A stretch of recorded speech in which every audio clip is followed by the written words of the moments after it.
किसी साहब ने आकर के मुझसे कहा था, आप गौसे आजम क्यों कहते हैं? आजम अल्लाह होता है, सबसे आजम गौस कहें ठीक है।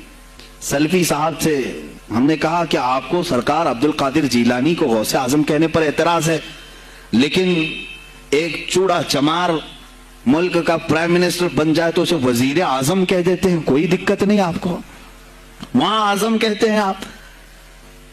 आजम कहने में आपको वहां झिझक भी नहीं आती और गौसे पाक को आजम कहने में आपको शर्म आने लगती है। ये अपने अपने नसीबे की बात है। आपका आजम कोई और है, हमारा आजम कोई और है।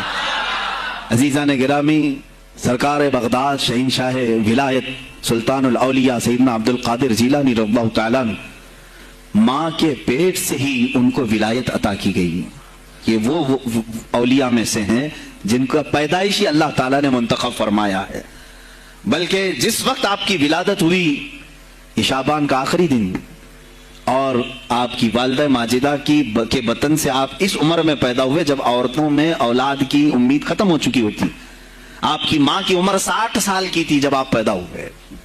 ये खुद अपने आप में एक करामत है। और सरकार बगदाद रज़ियल्लाहु तआला अन्हु जब जीलान में पैदा हुए तो आपका मामूल तो देखें, आपकी माँ खुद बताती हैं, दूसरे साल गालिबन लोगों को चांद में शक हो गया, 29 का चांद नजर आया कि नहीं आया। बाज कहने लगे हो गया होगा, बाज कहने लगे नहीं हुआ होगा। तो यौम शक कहते हैं, यानी 30वां जो शाबान का होता है वो एक रमजान भी हो सकता है, 30 शाबान भी।